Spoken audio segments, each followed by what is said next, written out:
so welcome back to the channel. It's great to have you here, and welcome to all my new subscribers. So this is part 3 of our unplanned trip. We've followed the railway lines, we've followed the dirt roads, we've done lots of different things, and we're going to continue to check out the town. Now, as I showed you in the last episode, the lady at the visitor centre gave me this tour paperwork, and it was very windy, and we have had some lunch now, and we're going to check out some of this tour before we continue on up the road for more of our unplanned trip. So stay tuned to the channel. Don't forget to like and subscribe, and if you want to go back and check out part 1 and part 2 of our great unplanned trip, I'll leave them in the comments at the end. Thanks for joining Kevin the caravan, Dougie the dog, and myself as we travel around Australia. We love sharing our travel adventures, the great silo art, the great pub meals, and the great free camping, and much more. So we're down here At the courthouse and visitor centre. So this is the courthouse, number 1, and the lady let us inside, so we've checked out the inside the courthouse, which is really cool. But what I just discovered is, check this out, guys. So they've actually got the Shamrock marked on the footpath. So I found a spot outside of the wind, picture of what the main street used to look like, and we're following this trail around town. So this is the creek, Ryan's Creek, and we're going to follow this down. I spoke too soon about the window, sorry. Down to the Boorowa Creek, and then we're going to drive around to some of these other places. Alright guys, so this is number 2 on our list for this Shamrock Walk. But while we're in the bakery getting something to eat and having a bit of a break, you saw the wind come up. Well, it's now got quite cloudy here, so I'm really glad I got my beanie. So I'm going to be popping my beanie on in a minute. But we're going to be checking out this church, which is St. Patrick's Church. Now, the interesting thing about St. Patrick's Church, from what I was reading about Edward Ned Ryan, was he contributed a lot of money, the gentleman from Galong in the previous episode, to actually building the church. Now, based on our paperwork, I'm not really sure whether it's the first church or the second church. But anyway, we'll find out as we walk around and check out this Shamrock Walk in Boorowa. Okay guys, so let's turn this over and check out where number 2 is and what it says about number 2. Okay, so St. Patrick's Church, built in 1877, and then there's a school, and the church has an outstanding stained glass window, which I think that's that up there. But I don't think we can actually go fully inside with Dougie, but we can certainly have a closer look around the outside of the church. Massive and amazing, and across the road over there is St. Joseph's, which is the school. And as you can see, it has come over quite cloudy, but this is just amazing. We're going to continue our trip before it starts to rain, because that will be just our luck. So this one is number 4 on our list, and it's the original old Boorowa post office, but the post office has moved down the street, because I saw that a little bit earlier on.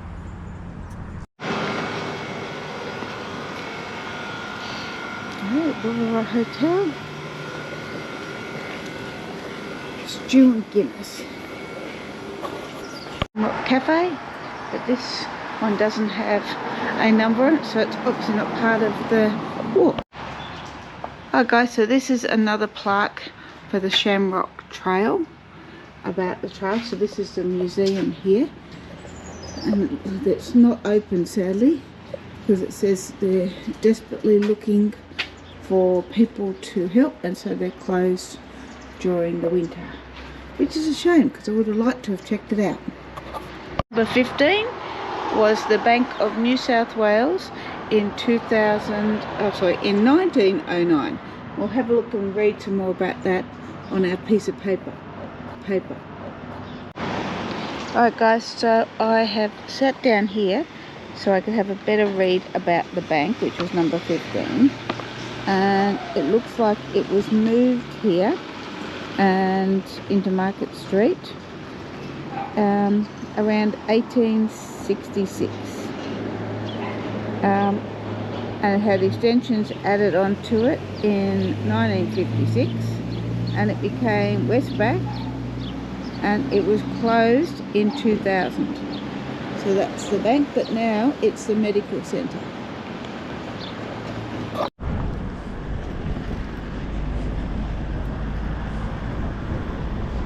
Beautiful. Look at the detail and workmanship. So this was the Guildhall in 1909. There's not many buildings that actually get blessed, so that's pretty cool. So that's the old model shop. It's actually 2 stories, and it was a massive big retail store built in 1919 as the main street moved in Boorowa.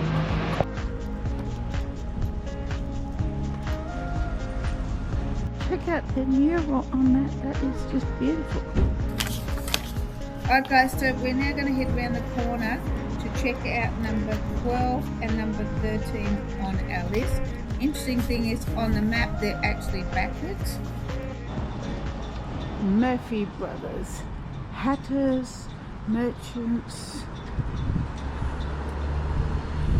This is number 12 on our Shamrock Walk, and it was originally the Central Hotel. So this is the Boorowa News Printery, number 7 on our list in 1936. Now, from what I could find on Trove while I was having lunch, the newspaper actually started much earlier than that, and you can actually find editions from as far back as 1860. We're now on the River Walk in Boorowa, and there's Dougie down there enjoying his walk, and the river's flowing. Well guys, while it's gotten cold and it's getting into the afternoon, it's still lovely walking around this river at Boorowa, but we are going to be heading on in the car very shortly. This is all about the Boorowa River Walk, which we've just been checking out. But over here we've got a memorial trail that Dougie and I are just going to check out. So this is all about lone pine, so I'm gathering that this is a seed from the lone pine tree here. And Boorowa lost 2 boys at Lone Pine, and they talk about Samuel Poole and Thomas Bell Gibbs. Very sad. So there's another plaque over here, we'll go and check that out. So guys, each one of these plaques represents people that actually were enlisted from Boorowa in the war, and they've each got a pine tree dedicated to them. So all their story, their military records. This is really cool. Medal of Gallantry.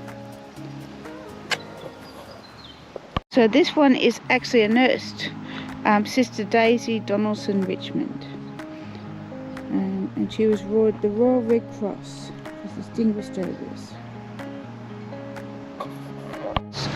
Thomas Barnes, and he was an Australian Wireless Signal Squadron. So he was the person that sent out all of the messages to tell people what was going on in the war. Very important job during the war, but let's go check out this down here. Okay, so this is just the remains of the old bridge that serviced the town for many, many decades. And there's a picture of it just here. And then these are just 5 of the pylons from it, which is pretty cool. We're going to head over that way because that's where our next spot is on our trip. So guys, while I was in having lunch in the cafe, reading on the tablet some more information about Edward Ryan and the history of the Ryan family. So as I'd mentioned in one of the previous episodes of our unplanned trips, that I was reading about the history. So him and his cousin Roger Corcoran were both transported to Australia, and it was really sad because Ned Ryan actually had a family with 3 kids back in Ireland when he was transported, and one of his children was very, very young, and it was 31 years, according to the information I was reading, before he got to see his son again. But he did so much for the community, which was really interesting. And in addition to that, he also, I discovered, was in what we would now consider to be the state parliament, but back then it was called something to do with King and Georgians, and he was a member of that with Hamilton Hume, which was really interesting. So this is Ryan's Creek just down there. Okay guys, so this is something I found really fascinating with our map here, and that was in regards to the fact that it seems like Boorowa has 2 main streets. So I had to drive up to the other one. Well, I could have walked, but I didn't want to walk all the way back with the car and Dougie. So we've driven up to the next part of our walk, and it is. And I now understand something I was reading in here about the bank, which I mentioned before. It was in Wentworth House. So the other interesting thing I found out about the Royal Hotel behind me is it's also a pub stay, guys. So if you're out in a caravan, you can also stay here. So if you can turn around, you can just see where some people are setting up their caravans. And yeah, it's a pub stay.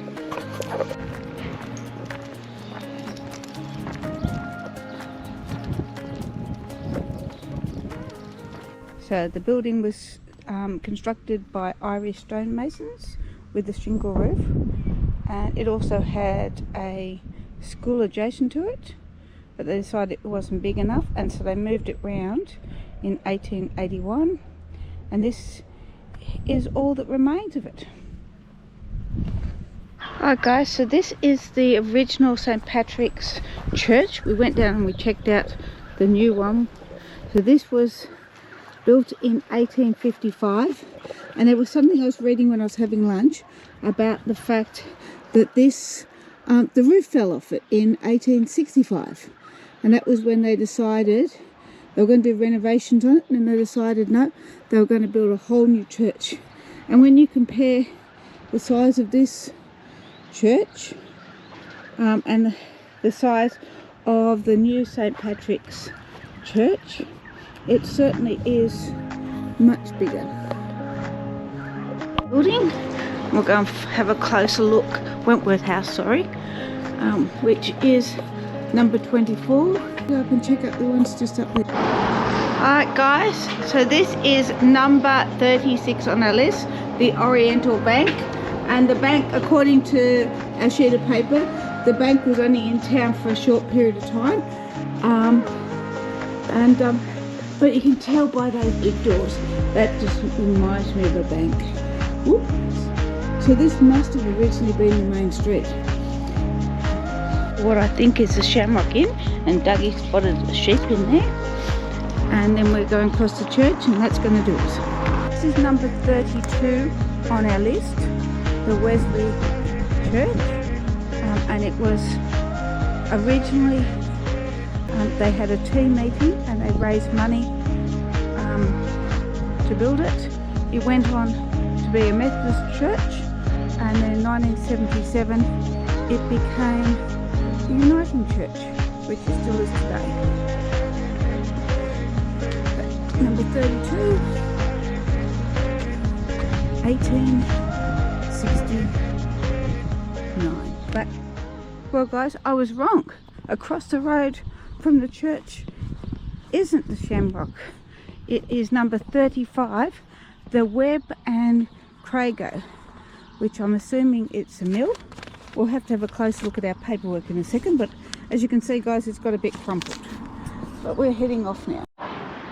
Well guys, you know the routine with these tours, heritage stuff. I'm not going to show you all of it. You guys need to get out and check it out. But given I've gotten up to number 40 and I'm only showing you bits and pieces, it's a fairly big one and we need to get going.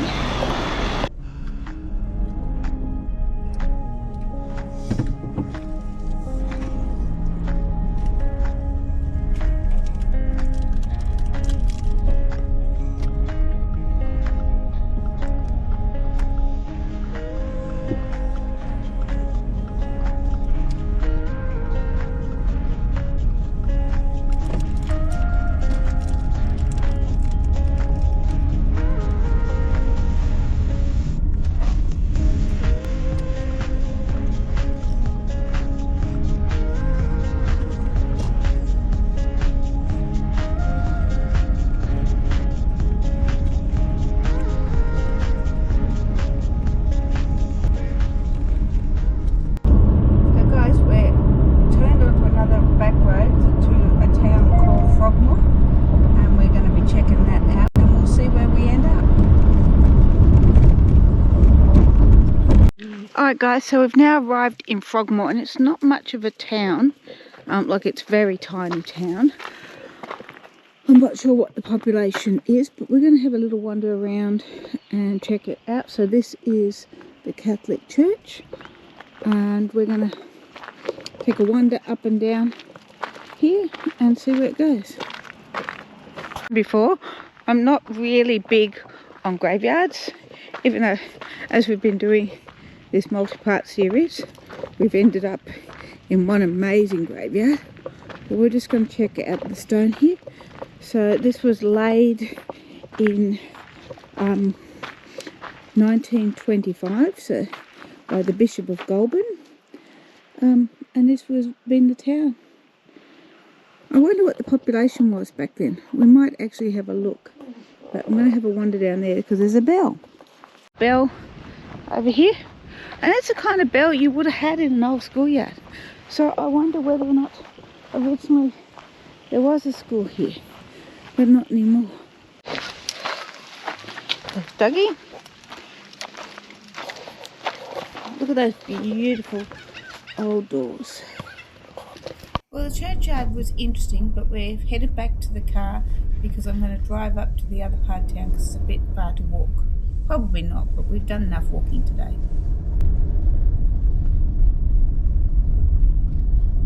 That's a nice old building. What was this? The old courthouse door. So there was really surprising history about this town, Frogmore. Now, it's home to fewer than 200 people today, but back in the 19th century, it was literally a bustling mining community. So everything changed from being an agricultural area in 1850s when copper was discovered in the district. So mining quickly became the driving force behind the local economy, attracting workers and investment to what was a remote part of New South Wales. And by 1870s, there were two major copper mines being operated here in Frogmore.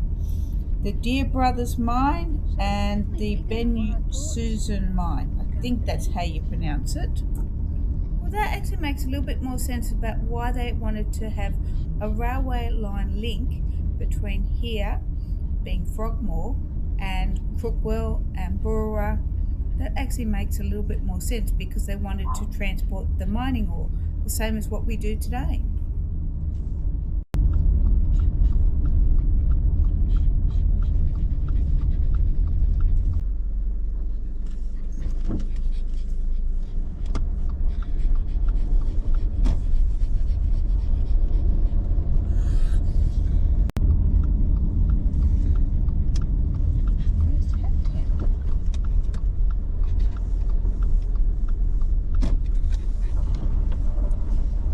So the sign here says Frogmore, the first hat town. Wonder what it means by the first hat town. But there. Well guys, I couldn't find any reference anywhere to why it was the first hat town. So if you guys know, please let me know in the comments below what I... From Frogmore district. Alright guys, so we're heading out of Frogmore, but I'm going to head back down the way we came because there was a road just as we were coming into Frogmore that I actually want to turn down, and we'll see where it goes.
service station.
this got a little bit even more unplanned than what I expected.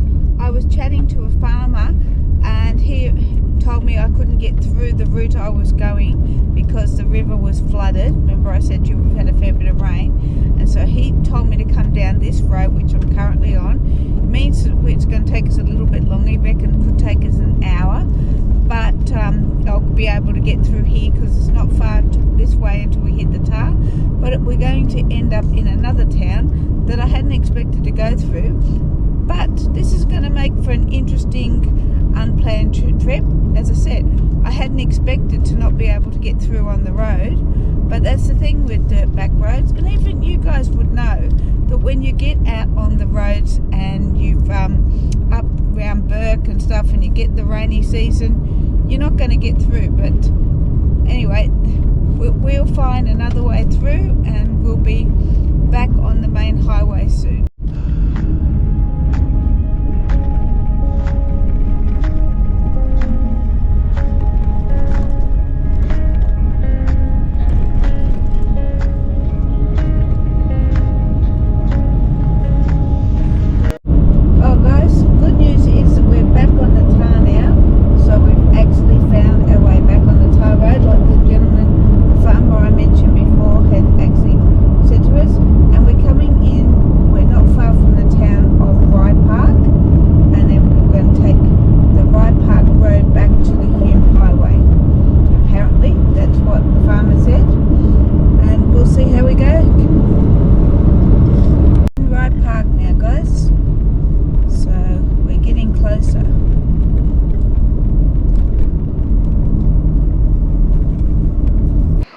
Well guys, we've arrived at Rye Park thanks to the farmer giving us the advice, and we're going to be heading off from here. I'm going to do this town as a short because this has been a very long 3-part series of our unplanned trip. So I hope you've enjoyed our unplanned trip. Stay tuned to the channel for more videos. Don't forget to like and subscribe, and thank you to all my subscribers, and we will catch you in the next episode wherever we are. Bye guys, catch you next time.